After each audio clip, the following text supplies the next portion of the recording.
Hello dear students, today in your departmental accounts we'll solve the last problem. Okay, this is the last problem and this is different type problem. Okay, units are given, you have to prepare the trading account. Let's see what is the problem. The following purchases were made by Sun Limited having three departments, department A, B and C. These are the purchasing unit. Purchasing unit ಕೊಟ್ಟಿದ್ದಾರೆ, ಎಷ್ಟು purchase ಮಾಡಿದ್ದಾರೆ, ಒಂದೊಂದು ಡಿಪಾರ್ಟ್ಮೆಂಟಿಂದ ಎಷ್ಟು purchase ಆಗಿದೆ, 1000, 2000, 2400. Okay, so ಈ ಮೂರು ಡಿಪಾರ್ಟ್ಮೆಂಟ್ನ ಕೂಡ ಟೋಟಲ್ ಪರ್ಚೇಸಸ್ ಅಂದರೆ ಅಮೌಂಟಲ್ಲಿ ಹೇಳೋದಿದ್ರೆ 1 lakh ಅಮೌಂಟಲ್ಲಿ ಪರ್ಚೇಸ್ ಮಾಡಿದ್ದಾರೆ. ಕ್ಲಿಯರ್. ಓಪನಿಂಗ್ ಸ್ಟಾಕ್ ನೋಡಿ, ಎಷ್ಟು ಓಪನಿಂಗ್ ಸ್ಟಾಕ್ ಇತ್ತು ಪರ್ಚೇಸ್ ಮಾಡೋದಕ್ಕಿಂತ ಮುಂಚೆ ಅವರಲ್ಲಿ ಸ್ಟಾಕ್ ಎಷ್ಟಿತ್ತು. ಎ ಯಲ್ಲಿ 120 ಯೂನಿಟ್ಸ್ ಇತ್ತು, ಬಿ ಯಲ್ಲಿ 80 ಯೂನಿಟ್ಸ್ ಇತ್ತು, ಸಿ ಯಲ್ಲಿ 152 ಯೂನಿಟ್ಸ್ ಇತ್ತು. ಸೊ ನೆಕ್ಸ್ಟ್ ಕ್ವೆಶನ್ ನೋಡಿ ಏನು ಅಂತ.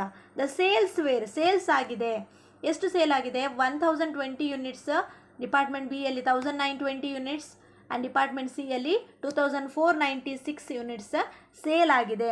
ಎಷ್ಟು ರುಪೀಸಲ್ಲಿ ಸೇಲ್ ಆಗಿದೆ, ಪರ್ ಯೂನಿಟ್ 20. ಅಂದರೆ ಡಿಪಾರ್ಟ್ಮೆಂಟ್ ಎ ಯ ಸೇಲ್ ಎಷ್ಟಾಗ್ತದೆ, 1020 into 20 rupees, 20,400. 20,400 will be the sale of department A.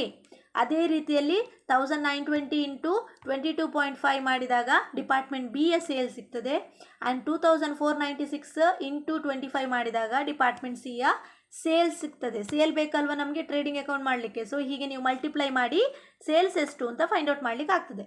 Okay, then the rate of gross profit is the same in case of each case. Okay, department A B C ಮೂರು ಡಿಪಾರ್ಟ್ಮೆಂಟ್ಗಳಿಗೂ ಏನು rate of gross profit same ಆಗಿರ್ತದೆ. 10% ಅಂತ ಬಂದರೆ ಅದು ಮೂರಕ್ಕೂ 10% ಆಗಿರ್ತದೆ ಅಂತ. So what you have to do, prepare departmental trading account. See the solution, calculation of rate of gross profit. ಡೈರೆಕ್ಟಾಗಿ ನಾವು ಡಿಪಾರ್ಟ್ಮೆಂಟಲ್ ಟ್ರೇಡಿಂಗ್ ಅಕೌಂಟನ್ನು ಮಾಡಲಿಕ್ಕೆ ಆಗೋದಿಲ್ಲ. ಯಾಕೆಂದರೆ ಎಲ್ಲ ಯೂನಿಟ್ಸಲ್ಲಿ ಕೊಟ್ಟಿದ್ದಾರೆ. ನಮಗೆ ಎಷ್ಟು ಇದರ ವ್ಯಾಲ್ಯೂ ನೋಡಿ, 1000 ಯೂನಿಟ್ಸ್. ನಾವು ಈ ಥರ ಕಾಲಮ್ ಹಾಕ್ತೇವೆ ಅಲ್ವಾ, ಪರ್ಚೇಸಸ್ ಅಂತ, ಓಪನಿಂಗ್ ಸ್ಟಾಕ್ ಅಂತ ಬರಿತೇವೆ ಟ್ರೇಡಿಂಗ್ ಅಕೌಂಟಲ್ಲಿ. ಓಪನಿಂಗ್ ಸ್ಟಾಕ್ ಏನಿದೆ ಇಲ್ಲಿ, ಯೂನಿಟ್ಸ್ ಮಾತ್ರ ಇದೆ. ಯೂನಿಟ್ಸ್ ಬರಿತೇವೆ ನಾವಿಲ್ಲಿ, ಅಮೌಂಟ್ ಅಲ್ವಾ, ರುಪೀಸ್ ಅಂತ ಬರಿತೇವೆ ಕಾಲಮಲ್ಲಿ. ಸೊ ನಮಗೆ ಎಷ್ಟಕ್ಕೆ ಇಂಟು ಮಾಡಿ ಎಷ್ಟು ತಗೊಳ್ಬೇಕು ಅಂತ ನಮ್ಗೆ ಗೊತ್ತಿಲ್ಲ. ಸೊ ಈ ಪರ್ ಯೂನಿಟ್ ರೇಟ್ ಏನಿದೆ ಅದನ್ನು ಫೈಂಡ್ ಔಟ್ ಮಾಡಬೇಕು. ಅದನ್ನು ಫೈಂಡ್ ಔಟ್ ಮಾಡಬೇಕಿದ್ರೆ ಪ್ರಾಫಿಟ್ ಎಷ್ಟು ಅಂತ ಗೊತ್ತಾಗಬೇಕು. ಯಾಕೆ ಪ್ರಾಫಿಟ್ ಎಷ್ಟು ಅಂತ ಗೊತ್ತಾಗಬೇಕು, ಬಿಕಾಸ್ ನಮಗೆ ಸೆಲ್ಲಿಂಗ್ ಪ್ರೈಸ್ ಕೊಟ್ಟಿದ್ದಾರೆ, 20 rupees selling price department A ಯದ್ದು, ಇದು ಡಿಪಾರ್ಟ್ಮೆಂಟ್ ಬಿ, ಡಿಪಾರ್ಟ್ಮೆಂಟ್ ಸಿ ಯದ್ದು. 20ಕ್ಕೆ ಸೇಲ್ ಮಾಡಿದ್ದಾರೆ. ಹಾಗಾದರೆ ಇದರಲ್ಲಿ ಪ್ರಾಫಿಟ್ನ ರೇಟ್ ಎಷ್ಟು, ಗ್ರಾಸ್ ಪ್ರಾಫಿಟ್ ಎಷ್ಟು ಅಂತ ಒಂದು 2 rupees ಪ್ರಾಫಿಟ್ ಅಂತ ಅಂದ್ಕೊಳ್ಳಿ. ಆಗ 18 rupees ಏನಾಗಿರ್ತದೆ, ಕಾಸ್ಟ್ ಆಗಿರ್ತದೆ. All the stocks, opening stocks and purchases were made at cost price. So purchases ಇಲ್ಲಿ ನೋಡಿ, ಪರ್ಚೇಸ್ ಎಷ್ಟು ಅಂತ ಗೊತ್ತಾಗಬೇಕಿದ್ರೆ ಆ ಕಾಸ್ಟ್ ಎಷ್ಟು ಬರ್ತದೆ ನೋಡಿ, ಅದರಿಂದ ಮಲ್ಟಿಪ್ಲೈ ಮಾಡಿದಾಗ ನಮಗೆ ಈಚ್ ಡಿಪಾರ್ಟ್ಮೆಂಟ್ನ ಪರ್ಚೇಸ್ ಗೊತ್ತಾಗ್ತದೆ. ಅರ್ಥ ಆಯ್ತಲ್ವ ನಾನು ಹೇಳಿದ್ದು. ಸೊ ಎಷ್ಟರಿಂದ ಇಂಟು ಮಾಡಬೇಕು ಅಂತ ನಮಗೆ ಪರ್ ಯೂನಿಟ್ನ ಪ್ರೈಸ್ ಗೊತ್ತಾಗಬೇಕಿದ್ರೆ ನಾವು ಪ್ರಾಫಿಟ್ ಎಷ್ಟು ಅಂತ ಫೈಂಡ್ ಔಟ್ ಮಾಡಬೇಕು before doing the department trading account. So let's see the what is the gross profit ಎಷ್ಟು ಅಂತ ನಾವು ಫಸ್ಟ್ ನೋಡುವ. ಸಿ ಹಿಯರ್, ಟೋಟಲ್ ಸೇಲ್ಸ್ ಎಷ್ಟಿದೆ ಮಲ್ಟಿಪ್ಲೈ ಮಾಡಿದಾಗ you will get, see here one assumption is given. Assume ಮಾಡಬೇಕಾಗ್ತದೆ. ಏನು ಅಂತ ಹೇಳಿದರೆ ಇಲ್ಲಿ ನಮಗೆ ಕೊಟ್ಟ ಪರ್ಚೇಸ್ ಎಷ್ಟು ಪರ್ಚೇಸ್ ಮಾಡಿದ್ದಾರೆ ನೋಡಿ, ಅಷ್ಟು ಮಾತ್ರ ಸೇಲ್ ಆಗಿದೆ ಅಂತ ಗೊತ್ತಾಯಿದೆ. ಇಷ್ಟನ್ನು ಮಾತ್ರ ತೆಕ್ಕೊಂಡು ಇಷ್ಟು ಪರ್ಚೇಸ್ ಆಗಿತ್ತು ಆ್ಯಂಡ್ ಅಷ್ಟೇ ಸೇಲ್ ಆಗಿದೆ, ಆಗ ನಮಗೆ ಎಷ್ಟು ಪ್ರಾಫಿಟ್ ಆಯಿತು ಅಂತ ಫೈಂಡ್ ಔಟ್ ಮಾಡಲಿಕ್ಕೆ. ರಿಯಲ್ ಆಗಿ ನಾವು ಎಷ್ಟು ಸೇಲ್ ಆಗಿದೆ ನೋಡಿದರೆ ನಮಗೆ ಎಕ್ಸಾಕ್ಟ್ ಆದ ಗ್ರಾಸ್ ಪ್ರಾಫಿಟ್ ರೇಟ್ ಸಿಗುವುದಿಲ್ಲ. ಸೊ ಜಸ್ಟ್ ಎಸ್ಯೂಮ್ ಮಾಡಿ ನಾವು ಗ್ರಾಸ್ ಪ್ರಾಫಿಟ್ ರೇಟನ್ನು ಫೈಂಡ್ ಔಟ್ ಮಾಡ್ತಾ ಇದ್ದೇವೆ. ಇಲ್ಲಿ ಏನು ಅಂದರೆ all the units which were purchased were sold ಅಂತ ಅರ್ಥ ಆಯ್ತಾ. ಏನೆಲ್ಲ ನಾವು ಪರ್ಚೇಸ್ ಮಾಡಿದ್ದೇವೆ ಅಷ್ಟನ್ನು ನಾವು ಸೇಲ್ ಮಾಡಿದ್ದೇವೆ ಅಂತ ಹೇಳಿ ಅಸ್ಯೂಮ್ ಮಾಡಿಕೊಂಡು ನಾವು ಇದನ್ನು ಪ್ರಿಪೇರ್ ಮಾಡ್ತಿದ್ದೇವೆ. ಸೊ ನಾವು ಟೋಟಲ್ ಸೇಲ್ ಎಷ್ಟು, 1000 ಯೂನಿಟ್ಸ್, ಸೇಮ್ ಯೂನಿಟ್ಸ್ ತಗೊಳ್ಳಿ, ಎಷ್ಟು ಪರ್ಚೇಸ್ ಮಾಡಿದ್ದೀರಿ ಅದೆಲ್ಲ ಕೂಡ ಸೇಲ್ ಆಯಿತು. ಸೆಲ್ಲಿಂಗ್ ಪ್ರೈಸ್ ಇದು 20, 22.5 ಮತ್ತು 25. ಇದಿಷ್ಟನ್ನು ಟೋಟಲ್ ಮಾಡಿದಾಗ ಯು ವಿಲ್ ಗೆಟ್ 1,25,000. 1,25,000ಇಂದ ಆ್ಯಕ್ಚುವಲ್ ನಮ್ಮ ಟೋಟಲ್ ಪರ್ಚೇಸ್ ಎಷ್ಟಿದ್ದು ನೋಡಿ, ಇದರ ಟೋಟಲ್ ಎಲ್ಲಿತ್ತದು, ಎಷ್ಟು ಟೋಟಲ್ ಪರ್ಚೇಸ್ ಇಲ್ಲಿದೆ ನೋಡಿ, total cost of purchase is 1 lakh. So ಆ 1 lakh ಮೈನಸ್ ಮಾಡಿದಾಗ ಯು ವಿಲ್ ಗೆಟ್ 25,000. ಅಂದರೆ 1,25,000 ಸೇಲ್ ಆಗಿದ್ದರೆ ಅದರಲ್ಲಿ 1 ಲಕ್ಷ ಪರ್ಚೇಸ್ನ ಕಾಸ್ಟ್ ಆಗಿತ್ತು, ಉಳಿದ 25,000 ಪ್ರಾಫಿಟ್ ಆಗಿರ್ತದೆ. ಹಾಗಾದರೆ ನಿಮಗೆ ಇಲ್ಲೇ ಗೊತ್ತಾಗ್ತದೆ 25,000 ಪ್ರಾಫಿಟ್ ಆಗಿದೆ. ಅಂದರೆ ಎಷ್ಟು ಪರ್ಸೆಂಟ್ ಪ್ರಾಫಿಟ್? ಸೇಲ್ ಅಂದರೆ 100, ಅಂದರೆ 1 lakh ಅಂದರೆ ಎಷ್ಟು, 25,000 ಅಂದರೆ ಎಷ್ಟು ಪರ್ಸೆಂಟೇಜ್? ನಮಗೆ 1 lakh ಎಷ್ಟು ಅಂತ ಬೇಡ, we just want what is the percentage for gross profit. So let's see how to find out. Sales is equal to 100, then what is the rate for gross profit? Cross multiply and you will get 20%. ಸರಿಯಾ? Sales ಎಷ್ಟು 1,25,000. ಈ 1,25,000 ಎಲ್ಲಿಂದ ಬಂತು? ಇಲ್ಲಿ ನಮ್ಮ ಅಸಂಪ್ಷನಿಂದ ತಗೊಂಡದ್ದು ಆಯಿತಾ. 1,25,000 ನೋಡಿ ಇಲ್ಲಿದೆ. Okay, so 20% you will get. ಈ 20% ನಮ್ಮ ಗ್ರಾಸ್ ಪ್ರಾಫಿಟ್ ರೇಟ್ ಆಗಿರ್ತದೆ. ಅಂದರೆ ಇಲ್ಲಿ 20 ರೂಪೀಸ್ ಸೇಲ್ ಆಗಿದೆ ಅಲ್ವಾ, 20 ರೂಪೀಸಿಗೆ ಅವರು ಸೇಲ್ ಮಾಡಿದಾರಲ್ವಾ, ಎಷ್ಟು ಪರ್ಸೆಂಟೇಜ್ ಪ್ರಾಫಿಟ್ ಇಟ್ಟು ಸೇಲ್ ಮಾಡಿದ್ದಾರೆ? 20% ಪ್ರಾಫಿಟ್ ಇಟ್ಟು ಸೇಲ್ ಮಾಡಿದ್ದಾರೆ. ಅಂದರೆ 20 ರೂಪಾಯಲ್ಲಿ 20%, 20% ಅಂದರೆ ಎಷ್ಟು? 10% ಅಂದರೆ 2, 20% ಅಂದರೆ 4 ರೂಪೀಸ್ ಪ್ರಾಫಿಟ್, 16 ರೂಪೀಸ್ ಏನು cost. Understood? So see here, ಅದನ್ನು ನಾವು ಡಿಫ್ರೆನ್ಷಿಯೇಟ್ ಮಾಡುವ.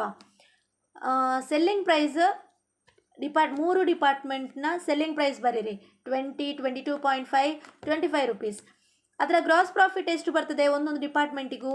ಇದರ ಸೆಲ್ಲಿಂಗ್ ಪ್ರೈಸ್ ಎಲ್ಲದಕ್ಕೂ 20% ಹಾಕಿಕೊಂಡು ಬನ್ನಿ, ಆಗ ನಿಮಗೆ ಗ್ರಾಸ್ ಪ್ರಾಫಿಟ್ ಎಷ್ಟು ಅಂತ ಗೊತ್ತಾಗ್ತದೆ.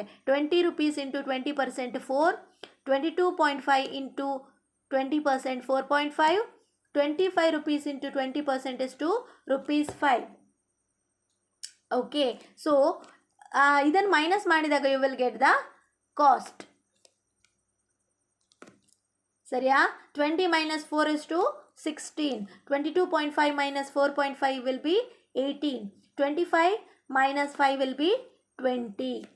ಸೊ ಈ ಕಾಸ್ಟ್ ಪ್ರೈಸ್ ಎನ್ನುವುದು ಯಾವುದಕ್ಕೆಲ್ಲ ಯೂಸ್ ಆಗ್ತದೆ? ಯಾವುದಕ್ಕೆಲ್ಲ ಈ ಕಾಸ್ಟ್ ಪ್ರೈಸ್ ಯೂಸ್ ಆಗ್ತದೆ ನೋಡಿ ಇಲ್ಲಿ.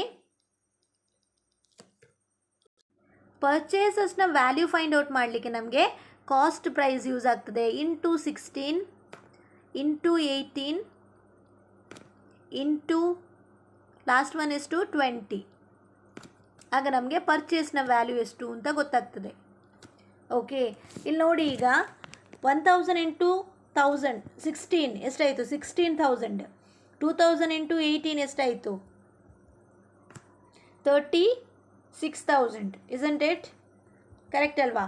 2400 into 20 48,000. So 48,000 plus 36,000 plus 16,000 you will get 1 lakh. So ನಿಮ್ಮ ಕಾಸ್ಟ್ ಪ್ರೈಸ್ ಏನಿದೆ ಅದು ಕರೆಕ್ಟ್. ಇದರ ಮೂರನ್ನು ಮಲ್ಟಿಪ್ಲೈ ಮಾಡಿ ಟೋಟಲ್ ಮಾಡಿದಾಗ ಈ ವ್ಯಾಲ್ಯೂ ಬರಬೇಕು. ಸರಿಯಾ? ಸೊ ಇದಕ್ಕೆ ಅಷ್ಟರಲ್ಲಿ ಮಲ್ಟಿಪ್ಲೈ ಮಾಡಲಿಕ್ಕೆ ಕರೆಕ್ಟ್.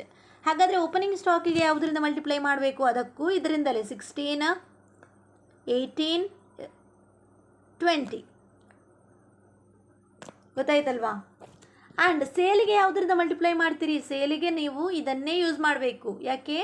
ಕರೆಕ್ಟಾಗಿ ಸೇಲ್ಸಿ ಅವರೇ ಯೂನಿಟ್ ಪ್ರೈಸ್ ಕೊಟ್ಟಿದ್ದಾರಲ್ವಾ, ಸೊ ಅದನ್ನೇ ಯೂಸ್ ಮಾಡಬೇಕಾಗ್ತದೆ. ಸೊ ನೆಕ್ಸ್ಟ್ ವರ್ಕಿಂಗ್ ನೋಟ್ ನೋಡಿ, ಕ್ಲೋಸಿಂಗ್ ಸ್ಟಾಕ್ ಫೈಂಡ್ ಔಟ್ ಮಾಡಬೇಕು. ಕ್ಲೋಸಿಂಗ್ ಸ್ಟಾಕ್ ಯಾಕೆ ಫೈಂಡ್ ಔಟ್ ಮಾಡಬೇಕು? ವಿದೌಟ್ ಕ್ಲೋಸಿಂಗ್ ಸ್ಟಾಕ್ ನೀವು ಡಿಪಾರ್ಟ್ಮೆಂಟಲ್ ಟ್ರೇಡಿಂಗ್ ಅಕೌಂಟ್ ಅಥವಾ ಯಾವುದೇ trading account without closing stock ಮಾಡಲಿಕ್ಕೆ ಆಗೋದಿಲ್ಲ. ಸೊ ನಾವು ಎಲ್ಲ ಗೊತ್ತಾಯಿತು ನಿಮಗೆ. ಗ್ರಾಸ್ ಪ್ರಾಫಿಟ್ ಎಷ್ಟು ಅಂತ ಗೊತ್ತಾಯಿತು, ಸೆಲ್ಲಿಂಗ್ ಪ್ರೈಸ್ ಸೇಲ್ಸ್ ಎಷ್ಟು ಅಂತ ಗೊತ್ತಾಯಿತು, ಪರ್ಚೇಸ್ ಗೊತ್ತಾಯಿತು, ಓಪನಿಂಗ್ ಸ್ಟಾಕ್ ಗೊತ್ತಾಯಿತು. ಯಾವುದು ಗೊತ್ತಾಗಲಿಲ್ಲ? ಕ್ಲೋಸಿಂಗ್ ಸ್ಟಾಕ್ ಗೊತ್ತಾಗಲಿಲ್ಲ. ಕ್ಲೋಸಿಂಗ್ ಸ್ಟಾಕ್ ಹೇಗೆ ಮಾಡ್ತೀರಿ? ಸಿ ಹಿಯರ್, ಫಸ್ಟಿಗೆ ಒಂದು ಬಿಸ್ನೆಸ್ಸಲ್ಲಿ ಓಪನಿಂಗ್ ಸ್ಟಾಕ್ ಇರ್ತದೆ, ಅದಕ್ಕೆ ನೀವು ಪರ್ಚೇಸನ್ನು ಆ್ಯಡ್ ಮಾಡ್ತೀರಿ. ಈಗ ಒಂದಿಷ್ಟು ಅಮೌಂಟಲ್ಲಿ ಗೂಡ್ಸ್ ಇದೆ, ಅದರಿಂದ ನೀವೇನು ಮಾಡ್ತೀರಿ? ಸೇಲ್ ಮಾಡ್ತೀರಿ ಅಲ್ವಾ? ಇನ್ನೇನು ಉಳಿತದೆ ಅದು ಕ್ಲೋಸಿಂಗ್ ಸ್ಟಾಕ್ ಆಗಿರ್ತದೆ. ಸರಿ ಅಲ್ವಾ?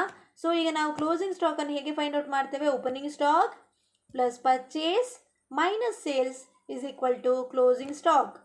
So 120 opening stock, 1000 purchase, 1020 will be the sale. ಇಲ್ಲಿ ರಿಯಲ್ ಸೇಲ್ ತಗೊಳ್ಬೇಕು, ಅಸ್ಯೂಮ್ ಅಲ್ಲ. 1020. So what is the remaining unit? 100. So this is the closing stock. Same way you have to do for both the departments and you will get this much.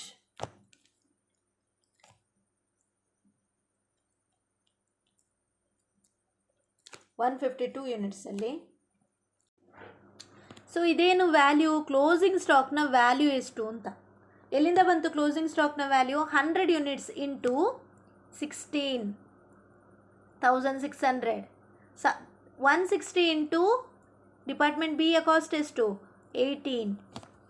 56 units into 20,120. Clear? ಇದನ್ನು ನಾವು closing ಸ್ಟಾಕ್ನ ಕಾಲಮಲ್ಲಿ departmental trading ಅಕೌಂಟಲ್ಲಿ ಬರಿತೇವೆ. ಅದೇ ರೀತಿ opening ಸ್ಟಾಕನ್ನು ಹೇಗೆ ಬರಿತೀರಿ? 120 into, ಆಗ ನಾನು ಹೇಳಿದೆ ಅಲ್ವಾ ಯಾವ ರೀತಿ? Opening stock into the cost price. ಅದೇ ರೀತಿ purchase into the cost price.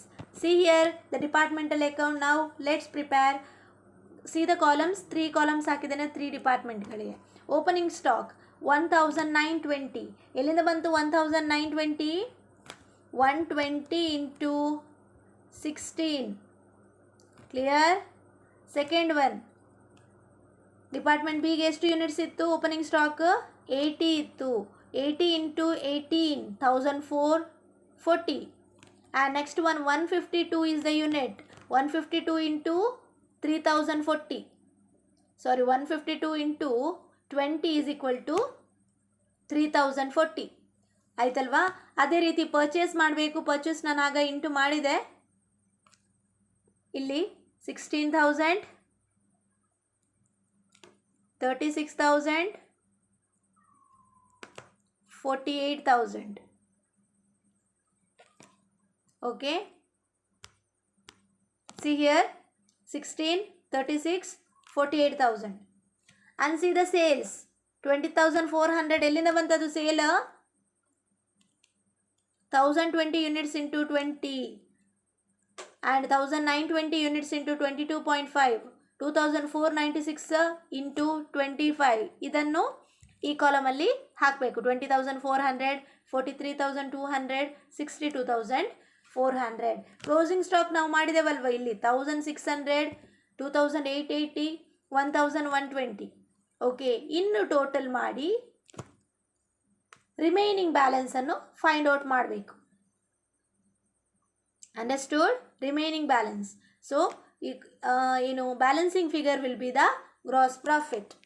So this is ಈ ರೀತಿಯಾಗಿ ನಾವು ಯೂನಿಟ್ಸ್ ಕೊಟ್ಟಾಗ ಕಾಸ್ಟನ್ನು, ಪರ್ ಪೀಸ್ನ ಕಾಸ್ಟನ್ನು ಫೈಂಡ್ ಔಟ್ ಮಾಡಿ ಅದನ್ನು ಓಪನಿಂಗ್ ಸ್ಟಾಕಿಗೂ, ಕ್ಲೋಸಿಂಗ್ ಸ್ಟಾಕಿಗೂ ಮತ್ತು ಪರ್ಚೇಸಸ್ಗೆ ಮಾತ್ರ ಬಳಸಿ, ಸೇಲ್ಸ್ಗೆ ಸೇಲ್ಸ್ನ ರೇಟ್ ಎಷ್ಟು ಕೊಟ್ಟಿದ್ದಾರೆ ನೋಡಿ, ಸೆಲ್ಲಿಂಗ್ ಪ್ರೈಸ್, ಅದನ್ನು ಉಪಯೋಗಿಸಿಕೊಂಡು ಸೇಲ್ಸನ್ನು ವ್ಯಾಲ್ಯೂ ಹಾಕಿ ಈ ತರಹ ನಾವು ಡಿಪಾರ್ಟ್ಮೆಂಟಲ್ ಟ್ರೇಡಿಂಗ್ ಅಕೌಂಟನ್ನು ಮಾಡಬೇಕು.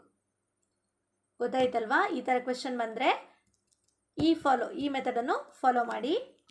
ದೆನ್ ಅನದರ್ ಥಿಂಗ್, 2 ಇಲಿಸ್ಟ್ರೇಷನ್ ನಾನು ಕೊಡ್ತೇನೆ, ಅದು ನಿಮಗೆ ವರ್ಕ್ ಯುವರ್ ಸೆಲ್ಫ್. ಓಕೆ, ನೀವೇ ಮಾಡಬೇಕು. And this is the end of the chapter. ಇನ್ನು ನೆಕ್ಸ್ಟ್ ಕ್ಲಾಸಿಂದ ಹೊಸ ಚಾಪ್ಟರ್ ಸ್ಟಾರ್ಟ್ ಮಾಡ್ತೇನೆ. ಆ್ಯಂಡ್ ದಿಸ್ ಹೋಮ್ವರ್ಕ್ 2 ಇಲಸ್ಟ್ರೇಷನ್ ನೀವು ಯಾವಾಗ ಸಾಲ್ವ್ ಮಾಡಿ ಕೊಡಬೇಕು? Before next Wednesday. Okay, and if any doubts further, ಯಾವುದಾದ್ರೂ ಕ್ವೆಶನ್ ಬ್ಯಾಂಕಲ್ಲಿ ಆ ಪ್ರಾಬ್ಲಮ್ ಮಾಡಿ ನಿಮಗೆ ಗೊತ್ತಾಗಲಿಲ್ಲದಿದ್ದರೆ you can ask. Then only that much. From the next class will speak about the next chapter, that is very new chapter. Okay, previous ಇಯರ್ಸಿಗೆಲ್ಲ ಇಲ್ಲದ ಹೊಸ chapter ನಿಮಗಿದೆ. Let's see what is that ಅಂತ ಹೇಳಿ. So hoping for the best. See you all in the next class. Thank you for your time. Okay, and put your attendance in the comment section with your name and section. Clear? Thank you.